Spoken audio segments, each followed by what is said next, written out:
제20편 다윗의 시. 인도자를 따라 부르는 노래. 환난 날에 여호와께서 내게 응답하시고 야곱의 하나님의 이름이 너를 높이 드시며 성소에서 너를 도와주시고 시온에서 너를 붙드시며 내 모든 소재를 기억하시며 내 번제를 받아주시기를 원하노라. 내 마음의 소원대로 허락하시고 내 모든 계획을 이루어 주시기를 원하노라.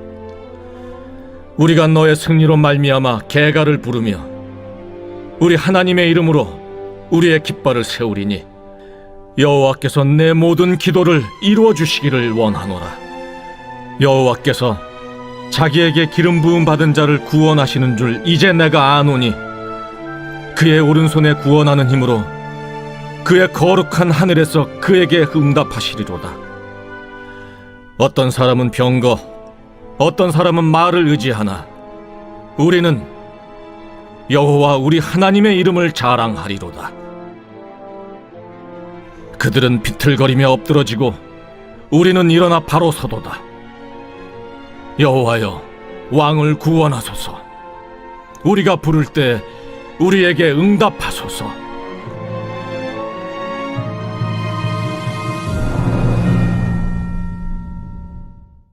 제21편 다윗의 시. 인도자를 따라 부르는 노래.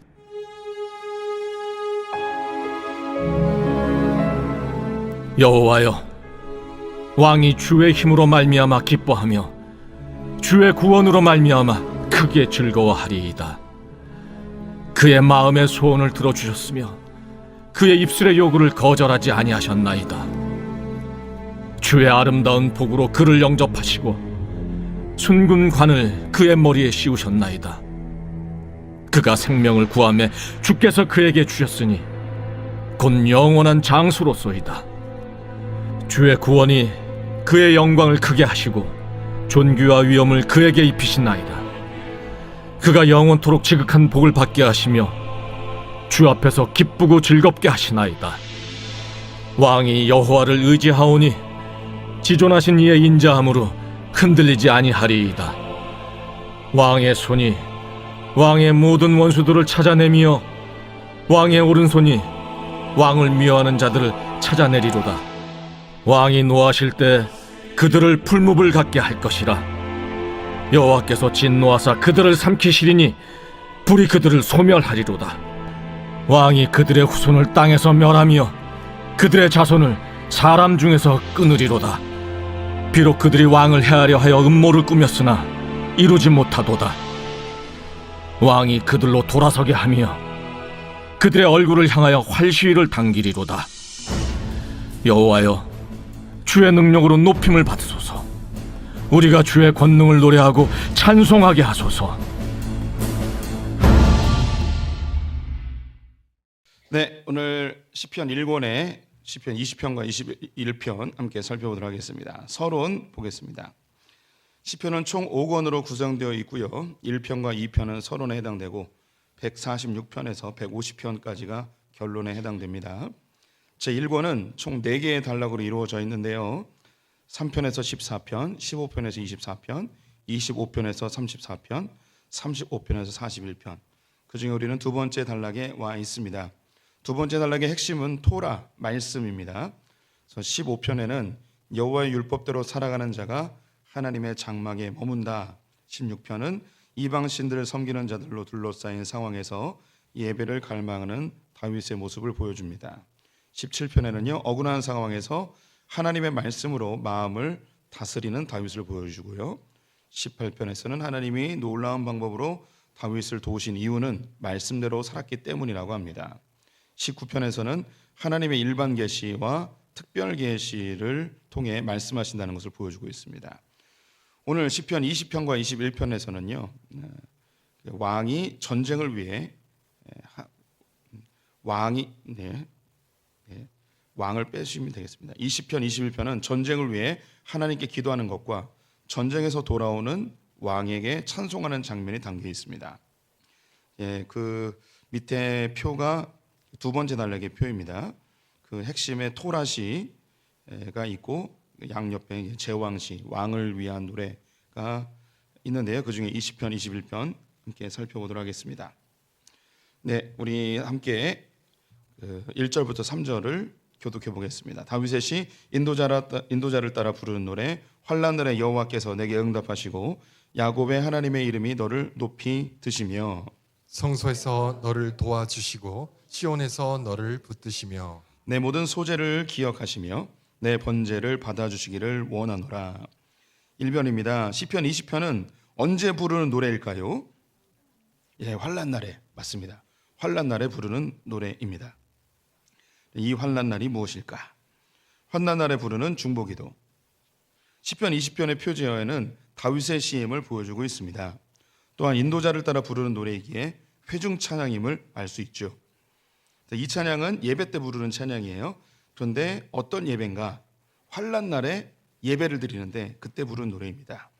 시편 20편 구체적인 상황을 언급하고 있습니다. 환난날에 부르는 찬양이라는 것이죠. 본문에는 그 환난날이 구체적으로 언급되어 있지 않습니다. 이것은 성경 전체, 특히 시편에서 자주 나타나는 방편으로 상황을 특정하지 않으므로 모든 독자들의 상황에 적용할 수 있도록 상황을 열어놓은 것입니다. 이 부분 계속 시편에서 반복되죠.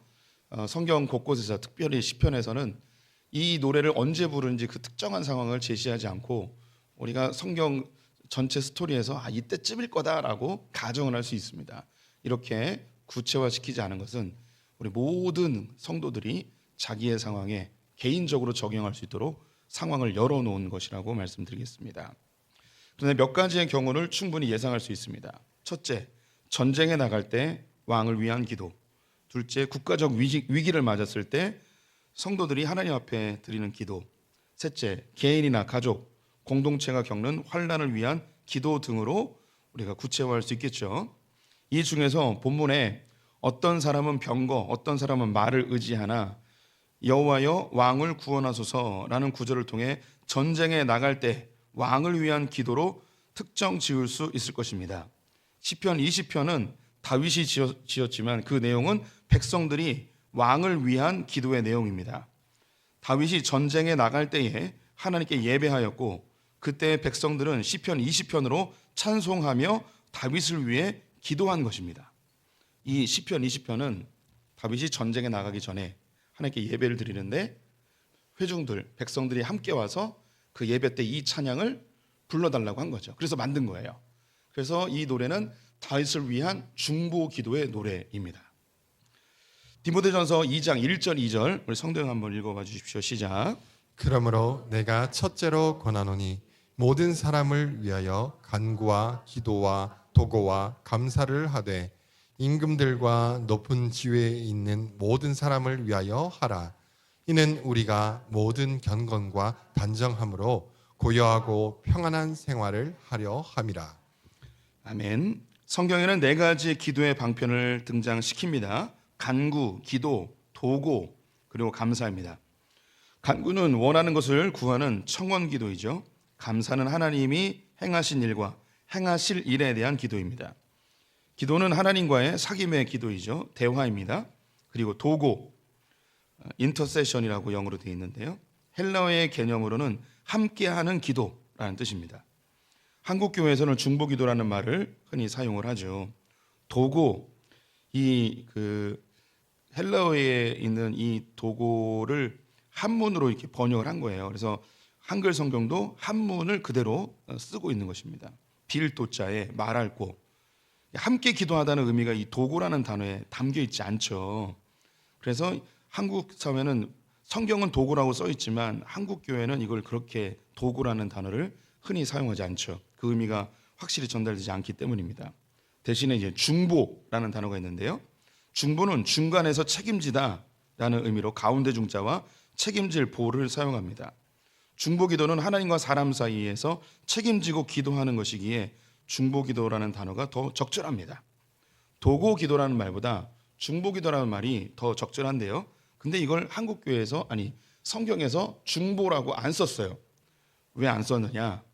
이 세상에 유일한 중보자는 예수 그리스도밖에 없기 때문에 우리가 중보기도를 하면 우리가 중보자가 돼버리거든요.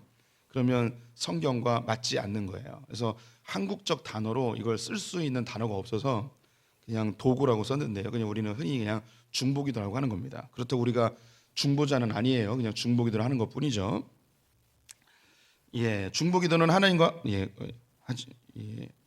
하지만 인류의 유일한 중보자는 예수 그리스도이기 때문에 중보라는 단어는 예수님에게만 사용합니다. 이를 대신하는 단어로 도고 기도를 성경에서 기록하고 있는데요. 중보 기도를 사용해도 하나님은 기분 나빠하진 않으십니다. 바울 사도는 중보자의 중보 기도를 할 때에 임금들과 높은 지위에 있는 모든 사람들을 위해 하라고 권면하고 있습니다. 통치자들이 바로 설 때에 우리들이 평안하게 생활할 수 있기 때문이라고 합니다.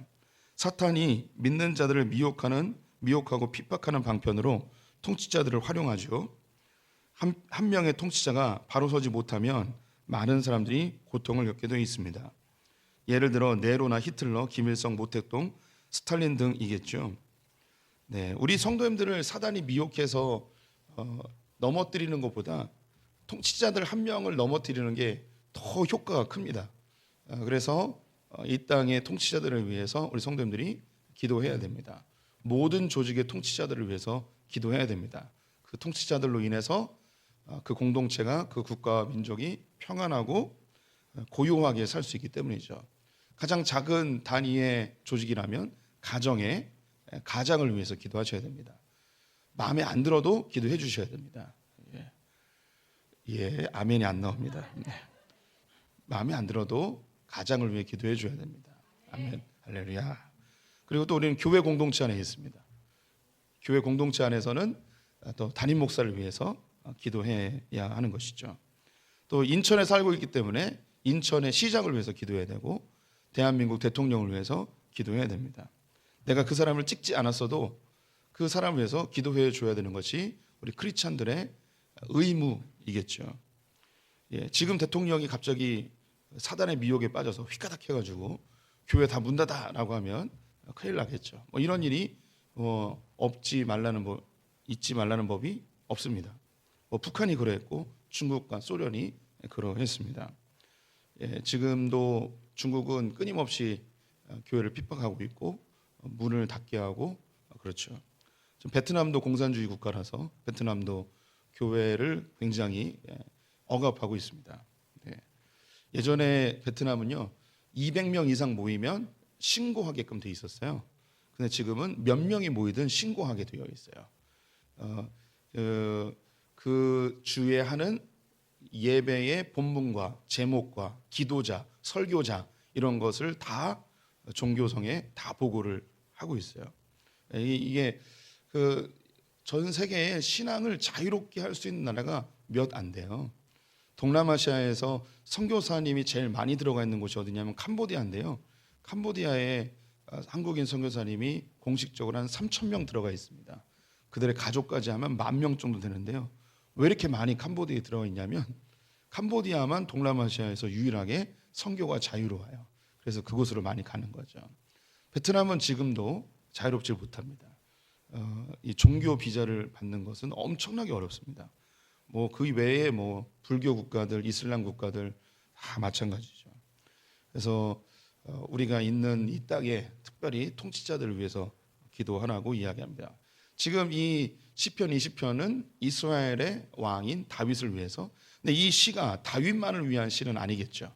그 이후에 많은 왕들이 나타날 것이고 전쟁에 나가는 상황이 될 것이고 이것은 전쟁을 특정시킬 수 있지만 그 앞에 환난의 날이라 이야기하였으니 그 나라에 있는 어떤 어려운 일이 있을 때에 왕을 위해서 통치자를 위해서 기도하였을 것입니다. 이 시를 가지고 충분히 예상될 수 있는 것 중에 한 가지가 히스기야가 사내립에 의하여서 예루살렘에 포위된 상태가 되었죠.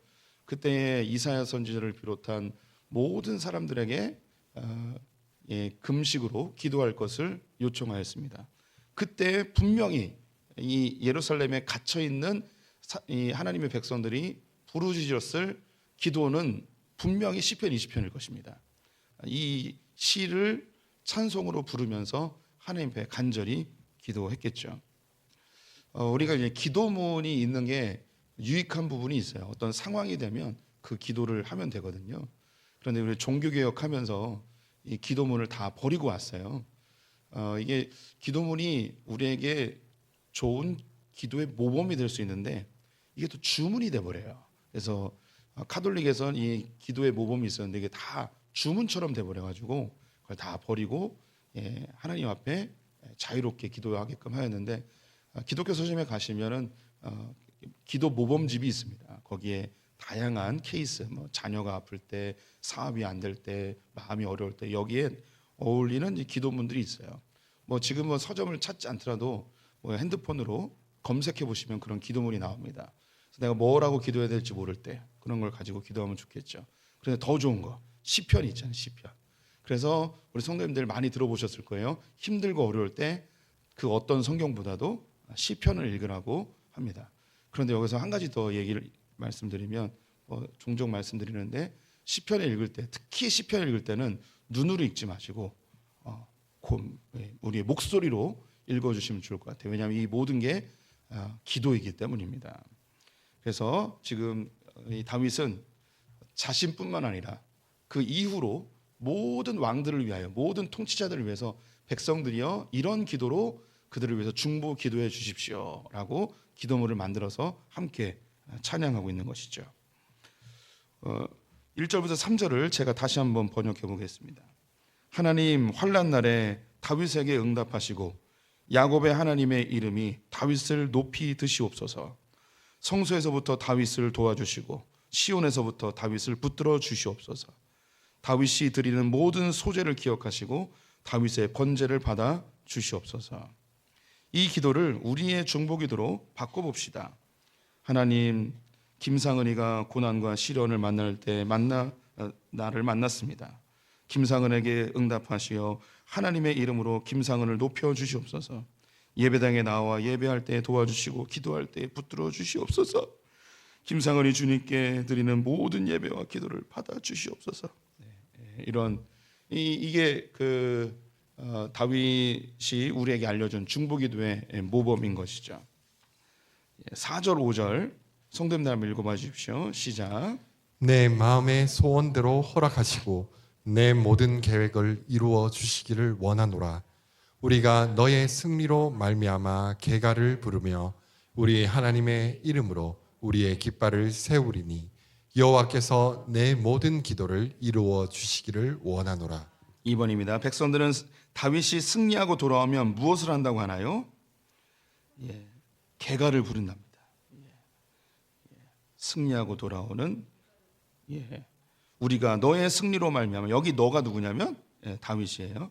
우리는 백성이고요. 반말을 하니까 약간 기분 나쁘신가요? 우리가 너의 승리로 말미암아 계가를 부르며 승리의 노래를 부른다는 거죠. 다윗의 승리가 우리의 승리. 전쟁터로 나아가는 다윗은 성소로 나와 번제와 소제를 드리고 있습니다. 나라의 큰 어려움 앞에 다윗은 목숨을 걸고 전쟁터로 나가고 있습니다. 다윗은 백성들에게 기도시를 만들어 함께 부르도록 한 것입니다. 하나님, 다윗의 마음의 소원대로 이루어 주시고 다윗의 모든 계획을 이루어 주시기를 원합니다. 우리는 다윗의 승리로 말미암아 승리의 노래를 부르며 우리 하나님의 이름으로 우리의 깃발을 세우겠습니다. 여호와께서는 다윗의 모든 기도를 이루어 주시옵소서. 본문은 중보기도의 핵심 가치를 보여주고 있습니다. 즉 다윗의 승리가 백성들의 승리라는 것입니다. 다윗이 승리하게 되면 이 승리는 다윗만의 승리가 아닌 것이죠. 기도를 함께한 백성들의 승리가 되는 것입니다. 백성들은 다윗의 승리를 보며 자신들의 깃발을 들고 승리의 노래를 부르겠다고 합니다. 중보기도의 가장 큰 유익은 응답의 기쁨을 함께할 수 있다는 것이죠. 이 기도를 우리의 기도로 바꿔보겠습니다. 하나님, 김상은 목사의 마음의 소원대로 이루어 주시옵소서. 김상은 목사의 모든 계획을 이루어 주시옵소서. 우리가 김상은 목사를 위해 기도하니 그의 승리가 우리의 승리가 되고 이 일을 이루신 하나님의 이름을 높일 것입니다. 여호와께서 김상은 목사의 모든 기도를 이루어 주시옵소서. 김상은 목사님이 커피를 사야 될 것 같습니다. 중보기도의 가장 큰 기쁨은 그 사람의 응답이 나의 응답이 되기 때문입니다. 그래서 중보기도는 너무 큰 즐거움이고 기쁨이고 잔치입니다. 그래서 우리가 함께 모일 때는 금요기도회 때 특별히 개인의 기도보다는 교회의 기도, 성도들을 위한 기도를 많이 하죠. 그것은 함께 모일 때는 우리의 공동의 기도의 제목을 위해서 기도하는 거죠. 개인의 기도는 우리 성도님들이 골방에서 기도하는 것이 더 유익하다고 할 수 있겠습니다. 우리 교회 안에도 수많은 중보기도의 응답들이 있죠. 지난주 주일날 찬혁이 아빠가 찬양을 하였는데 그 찬양은 그 아비의 진심 어린 고백이었습니다.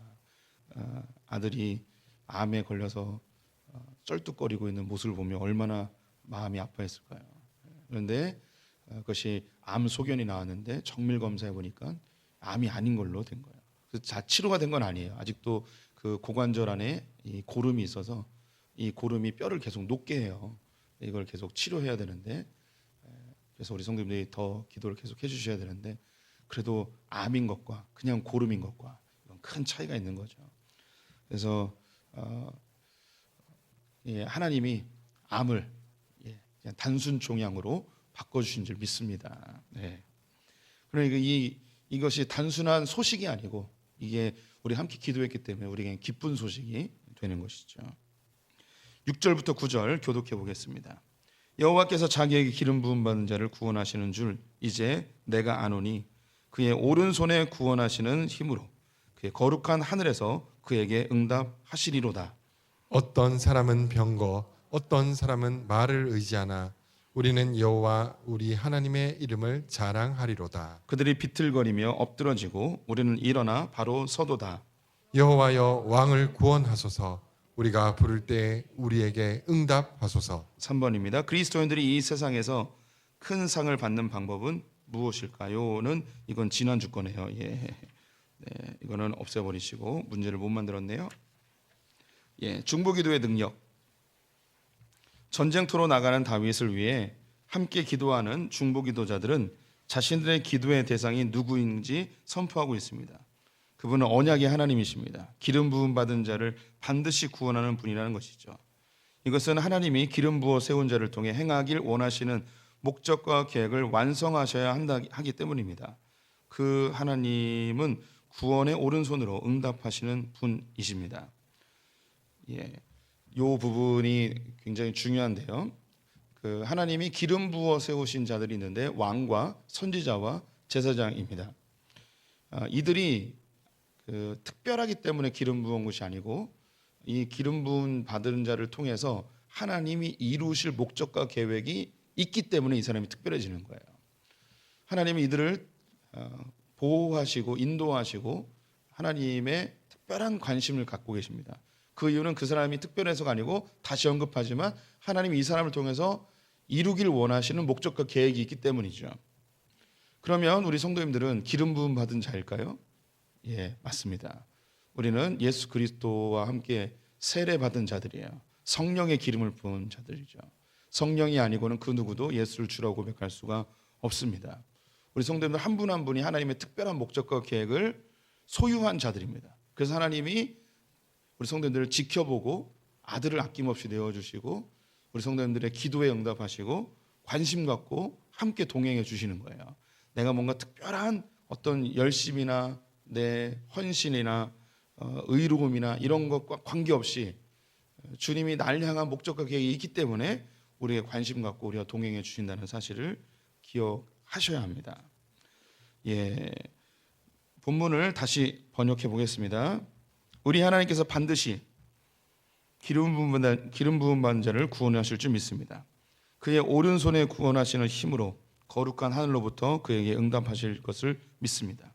사람들은 병거와 말을 의지하여 전쟁터에 나오지만 우리는 여호와 우리 하나님의 이름을 자랑하며 전쟁터에 나갈 것입니다. 그들은 비틀거리다가 엎드러지겠지만 우리는 당당하게 설 것입니다. 여호와여 왕을 구원하소서. 우리가 함께 기도할 터이니 우리에게 응답을 보여 주시옵소서. 이것이 중보기도 내용이었습니다. 우리 성도님들 영화 중에 덩크러크라는 영화를 아시나요? 모르셔도 관계없습니다. 저는 이 영화를 봤는데요. 이 영화의 배경은 2차 세계대전에 영국군이 한 해변에 고립이 되었습니다. 그리고 그 주변 전체가 독일군에 의해서 포위를 당한 상태였습니다. 그런데 이 영국군을 구하지 못하면 몰살당할 상황인데요. 영국에서는 이 덩크러크 해안에 있는 영국 군인들을 구출하기 위한 작전을 피게 되는데 이 작전이 성공적으로 이루어진 내용이에요. 그런데 제가 뭐라고 써 있냐면 덩크러크의 기적 중보기도의 힘이라고 써놨습니다. 읽어볼게요. 1940년 5월 독일군의 전격적인 침공으로 유럽 대륙의 영국과 프랑스 연합군이 덩크러크 해안으로 밀려났습니다. 당시 약 33만 명의 병력이 독일군에게 포위되어 있었고 구조는 거의 불가능한 상황으로 보였습니다. 독일군의 공군과 지상군의 화력이 강력했고 연합군은 해안 철수 작전을 시행할 준비가 부족했습니다. 이 절망적 상황에서 당시 영국 왕 조지 6세는 엘리자베스 여왕의 아빠예요. 조지 6세는 국민들에게 전국적인 기도의 날을 선포했습니다. 영국 전역의 교회들은 문을 열고 수많은 사람들이 모여 나라와 군대를 위한 간절한 중보 기도를 드렸습니다. 기도 이후에 몇 가지 놀라운 일이 연속적으로 일어났습니다. 첫째, 독일군의 갑작스러운 명령 변경이었습니다. 독일군은 결정적 공격을 멈추고 전진을 중단하라는 명령을 받았습니다. 이로 인해 영국군이 재정비하고 철수를 준비할 시간을 벌게 되었습니다. 독일군이 왜 이런 명령을 내렸는지 아직도 명확히 밝혀지지 않았습니다. 둘째, 평온한 날씨와 갑작스런 안개가 발생한 것입니다. 철수를 위해서는 작은 배들이 덩크러크 해안으로 접근해야 했는데 북해는 보통 매우 거칠고 위험한 바다입니다. 그러나 철수 작전 중에는 기적적으로 날씨가 평온해져서 작은 배들이 안전하게 병력을 실을 수 있었습니다. 또한 독일 공군의 공격을 막아줄 짙은 안개가 형성되면서 철수가 더 원활하게 진행이 되었습니다. 셋째, 작은 배들의 기적입니다. 군함이 부족했고 덩케르크 해안이 복잡해 군함 수백 척의 민간 어선과 작은 배들이 자발적으로 덩케르크로 향해 병사들을 구조했습니다. 이들의 헌신으로 33만 명의 병력이 기적적으로 구조될 수 있었습니다. 네, 이 덩케르크는 우리에게 익숙하지 않은 그런 지명이고 또 역사적 사건입니다. 그런데 이 이변에는 영국 교회 중보기도가 있었기에 여기에 설명되어 있는 것처럼 기적적인 현상들이 일어나면서 33만 명의 영국 군인들이 무사하게 피신할 수 있었던 것이죠. 영화를 한번 보시면 좋을 거예요. 마지막 장면에 정말 개미떼처럼 어선들이 영국에서부터 이 프랑스 해안까지 오는 거예요. 큰 배들이 올 수가 없었어요. 해안이 복잡하고 또 다른 진영에서 이 전투를 하고 있어가지고 큰 군함들이 오기에는 너무 시간이 많이 걸렸습니다. 그래서 이 상황을 알았던 영국의 어부들이 그러면 우리가 가겠다 하고서 너도 나도 이 작은 배들을 이끌고 여기에 와서 구해냈습니다. 근데 이와 유사한 일이 우리 한국 땅에서도 있었습니다. 흥남 철수 작전과 기도의 응답. 1950년 12월 한국 전쟁 초기에 위기 상황에서 유엔군과 10만여 명의 피난민이 함경남도 흥남부두에서 철수를 준비하고 있었습니다. 이들 중 상당수는 미군을 따라 피난길을 택한 북한의 기독교인들이었습니다. 네, 요거 잠깐만 좀 더 설명을 해드리면요, 한국 전쟁이 일어나고 낙동강까지 쫙 밀렸죠. 유엔군에 의해서 이 압록강까지 쫙 밀고 올라갔습니다. 근데 중공군들이 밀려 내려왔죠.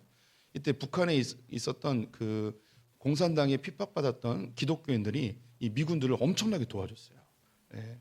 그랬는데 이 중공군에 의해서 다시 퇴각을 하니까 이 미군을 도와준 교회와 기독교인들이 중국 공산당에 의해서 몰살당할 위기에 처한 거예요.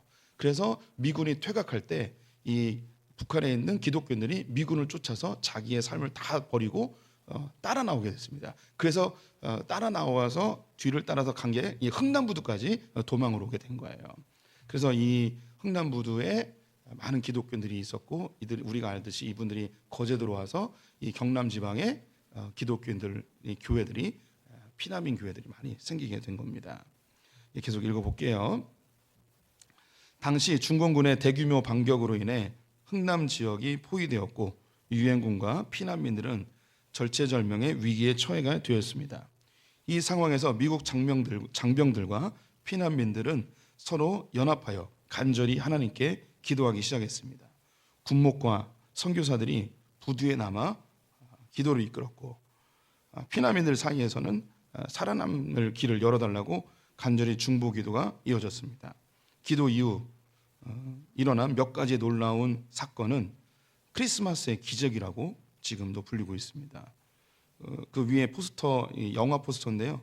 국가보훈처에서 만든 흥남철수에 관련된 다큐 영화예요. 그 제목이 크리스마스의 기적이라고 되어 있잖아요. 예, 이 당시에 사람들은 너무 놀라운 거예요. 이 일이 어떻게 일어날 수 있었을까? 그런데 제가 이제 울먹이는 장면이 또 이게 갱년기라 이래요. 예.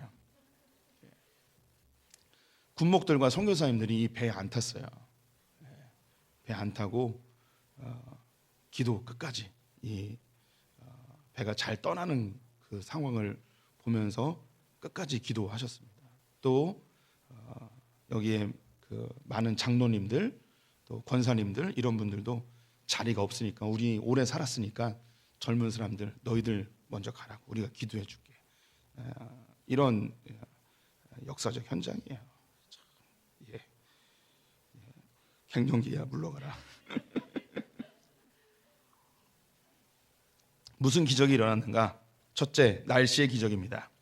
철수 작전이 진행되던 날 흥남 항구 주변의 바다에 기적적으로 맑은 날씨가 지속되었습니다.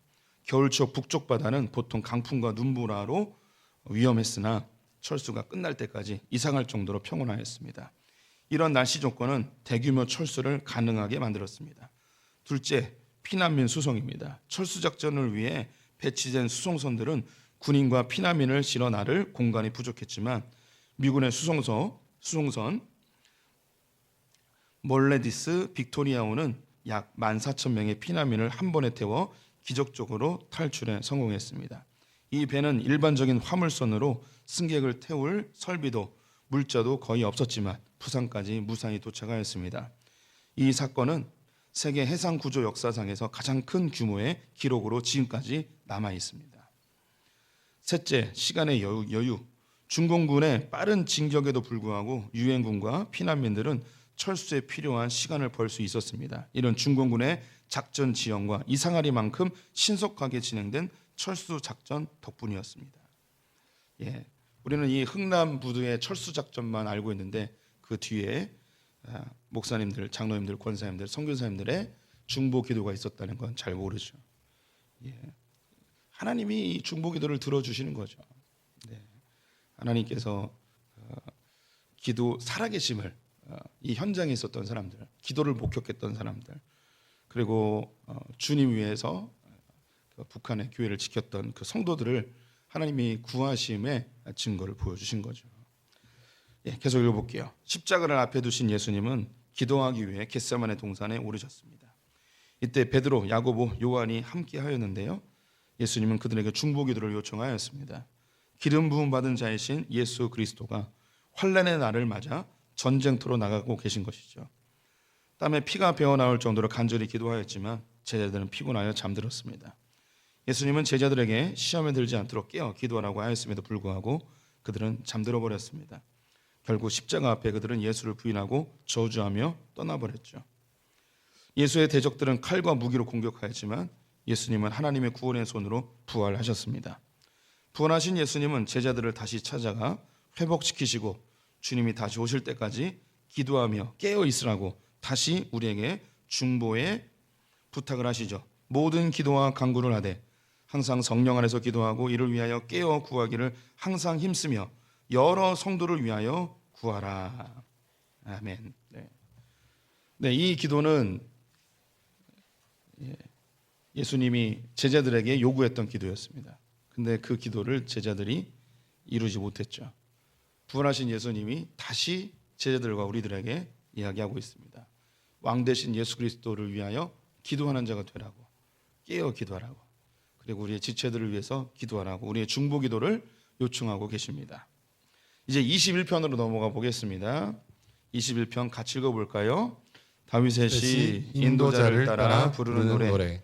여호와여, 왕이 주의 힘으로 말미암아 기뻐하며 주의 구원으로 말미암아 크게 즐거워하리이다. 그의 마음의 소원을 들어주셨으며 그의 입술의 요구를 거절하지 아니하셨나이다. 셀라. 4번입니다. 왕은 어떤 이유로 기뻐하고 즐거워하고 있을까요? 주의 힘으로. 왕의 기쁨. 시편 21편은 다윗의 시입니다. 인도자를 따라 부르는 노래로 회중들이 예배 시간에 함께 부르는 찬양이었습니다. 시편 21편은 20편과 짝을 이루고 있습니다. 시편 20편이 전쟁에 나가는 왕을 위한 중보 기도라고 한다면 21편은 전쟁에서 승리하고 돌아온 왕을 맞이하며 백성들이 하나님께 함께 기뻐하고 찬양하는 내용입니다.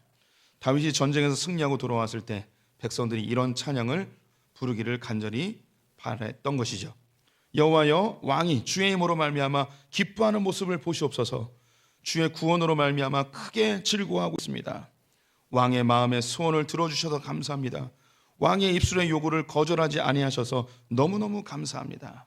이제 왕이 전쟁에서 승리하고 돌아오는 거예요. 그래서 백성들이 왕이 무사하게 돌아온 모습을 보면서 하나님 감사합니다.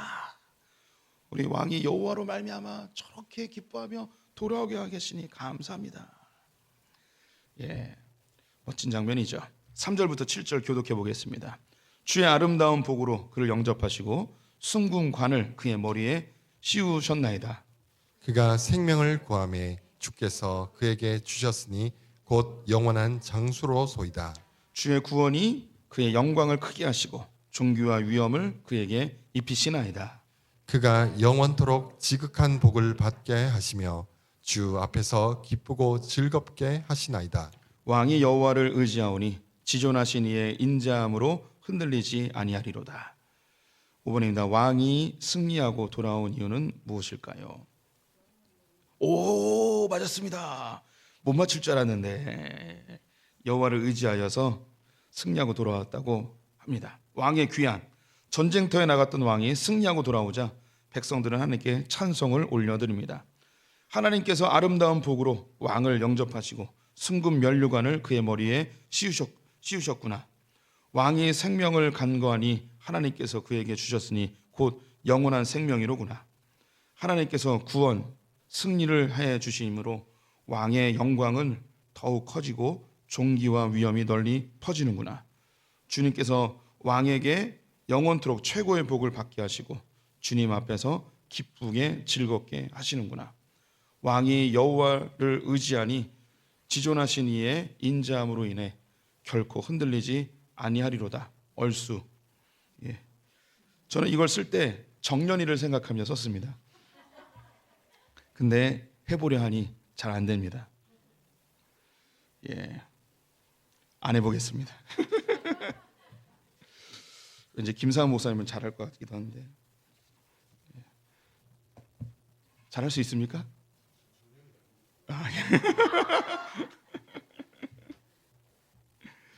계속 하겠습니다. 다음에 할 기회가 있겠죠. 얼쑤 이것만 잘합니다. 다윗은 이 시를 지으면서 자신의 신앙을 고백하고 있습니다. 더불어 믿음의 후배들이 이 시를 부르며 환난 앞에서 어떤 삶의 자세를 가져야 하는지 보여주고 있습니다. 여호와를 의지하는 것입니다. 여호와를 의지함으로 모든 문제가 해결된다는 것은 아닙니다. 하지만 흔들리지 아니한다고 합니다. 결국 일은 하나님이 이루어 가십니다. 인간이 뭘 할 수 있는 것이 아니라 할 수 있다는 기대를 버려야 합니다. 우리는 최선을 다하는 것이고 일은 하나님이 이루어 가십니다. 빌립보서 4장 6절 7절 읽어주십시오. 시작. 아무것도 염려하지 말고 오직 모든 일에 기도와 간구로 너희 구할 것을 감사함으로 하나님께 아뢰라. 그리하면 모든 지각에 뛰어난 하나님의 평강이 그리스도 예수 안에서 너희 마음과 생각을 지키시리라. 우리가 기도하면 하나님이 무조건 다 들어주신 것이 아니지만 우리가 기도할 때 하나님 우리의 마음과 생각을 지키십니다. 그래서 흔들리지 않는 것이죠. 그래서 우리는 꿋꿋이 그 길을 걸어가다 보면 하나님께서 하나님의 일을 행하시는 것을 우리가 보게 되는 거죠. 이런 환난 중에도 믿음의 길을 꿋꿋이 걸어갔던 한 인물을 소개하고 싶습니다.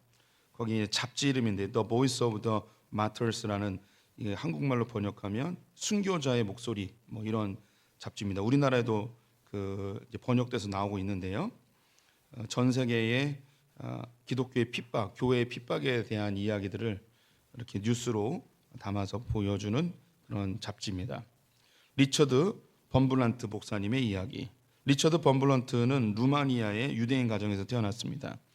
그는 회심 후 예수 그리스도를 전파하는 사역에 헌신하며 목사가 되었습니다. 제2차 세계대전 동안 그는 나치의 박해를 피해 숨어있던 유대인들에게 복음을 전하였습니다. 이후 전쟁이 끝나고 루마니아가 공산주의 체제하에 놓이자 공산당의 반기독교 정책에도 굴하지 않고 복음을 전했습니다. 1948년 리처드 목사님은 공산당 정권에 의해 체포되어 14년 동안 투옥되었습니다. 그는 수감 중에도 굴복하지 않고 지하교회 활동을 계속하며 다른 죄수들에게 복음을 전하였습니다. 고문과 극심한 고통 속에서도 그는 하나님을 의지하였고 흔들리지 않는 믿음을 보여주었습니다. 리처드 목사님은 고문과 고독 속에서도 하나님께 예배하며 감옥에서 만난 사람들에게 복음을 전했습니다. 그는 내 손과 발은 묶였지만 마음은 하나님께로 자유로웠다라고 고백하였습니다. 그는 지하 감옥에서 시로 하나님을 찬양했고 기도를 통해 위로를 받으며 다른 이들에게 희망을 나누었습니다. 1964년 리처드 목사님은 국제적인 기독교 단체들의 도움으로 석방이 되었고 이후 서방으로 망명을 하였습니다. 그는 공산주의 정권 아래 고통받는 기독교인들을 돕기 위해 순교자의 목소리라는 단체를 설립했습니다. 그는 전 세계에 박해하는 교회의 실상을 알리고 박해받는 성도들을 돕는 일에 평생을 헌신하였습니다. 우리는 빈정거림과 비방을 받아도 온유한 사랑을 보일 것입니다. 이러한 태도는 충분히 가능합니다. 대장간의 좋은 모루는 망치에 아무리 맞아도 두려워하지 않기 때문입니다. 문제가 해결되는 것보다도 그 문제 앞에서 기도하며 흔들리지 않고 여호와를 의지하고 한 걸음씩 걷는 것이 훨씬 중요합니다. 그래서 우리 성도님들이 기도의 응답을 기도함과 동시에 하나님 모든 상황에서 흔들리지 않고 주님 의지하고 걸어갈 수 있게 해주십시오. 힘을 주십시오. 이런 기도 더 적절하리라고 생각이 듭니다. 마지막 단락 8절에서 13절 교독하겠습니다. 왕의 손이 왕의 모든 원수들을 찾아내며 왕의 오른손이 왕을 미워하는 자들을 찾아내리로다. 왕이 노하실 때에 그들을 풀무불 같게 할 것이라. 여호와께서 진노하사 그들을 삼키시리니 불이 그들을 소멸하리로다. 왕이 그들의 후손을 땅에서 멸하며 그들의 자손을 사람 중에서 끊으리로다. 비록 그들이 왕을 해하려 하여 음모를 꾸몄으나 이루지 못하도다. 왕이 그들로 돌아서게 하며 그들의 얼굴을 향하여 활시위를 당기리로다. 여호와여 주의 능력으로 높임을 받으소서. 우리가 주의 권능을 노래하고 찬송하게 하소서. 6번입니다. 왕이 찾아내어 응징하는 대상이 아닌 자는 누구일까요?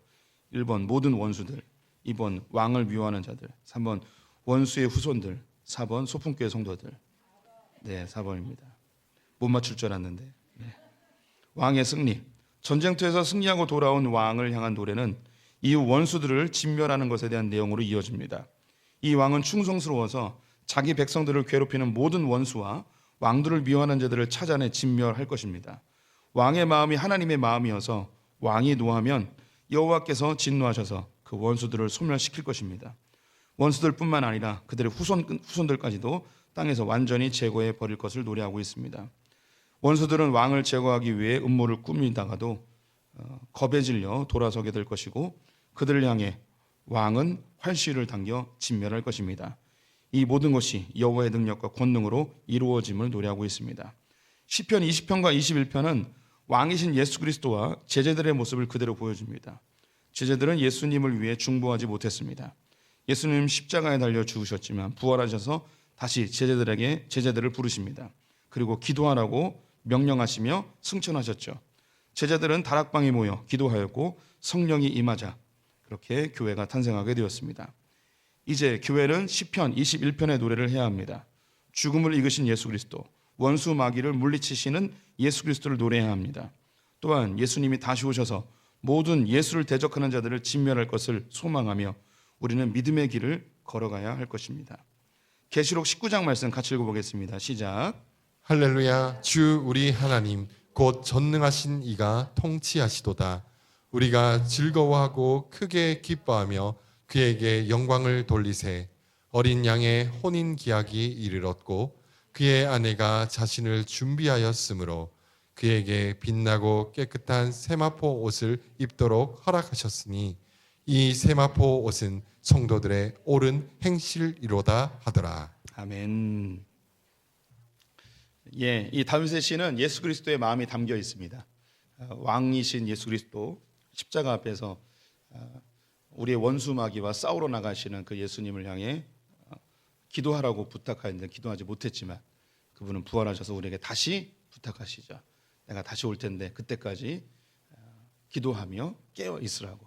그리고 너 자신만을 위해서가 아니고 통치자들과 우리의 지체들을 위해서 중보하며 이 믿음의 길 한 걸음씩 함께 걸으라고 우리에게 이야기하고 있습니다. 지쳐 쓰러질 것 같지만 주님 다시 오셔서 반드시 승리하시기에 우리는 흔들리지 않고 이 믿음의 길 끝까지 걸을 수 있습니다. 할렐루야. 기도하겠습니다. 하나님, 우린 연약해서 기도하지 못하고 쓰러지고 넘어지지만 우리를 책망치 아니하시고 우리의 손을 잡고 다시 일으키셔서 우리를 회복시키셔서 기도의 용사로 우리를 다시 세워주시니 감사합니다. 주님, 이 세상은 우리를 주님과 멀어지게 하지만 주님 반드시 승리하시고 우리를 저 하늘 천국으로 인도하실 줄 믿습니다. 우리가 깨어 기도하게 하시고 믿음의 길 함께 걷는 우리 지체들을 위해서 기도하는 자들 되게 하여 주시옵소서. 또한 이 나라 이 민족의 통치자들, 인천의 시장과 각 가정의 가장들, 또 교회 목회자들을 붙들어 주시옵소서. 예수님의 이름으로 기도드렸습니다. 아멘.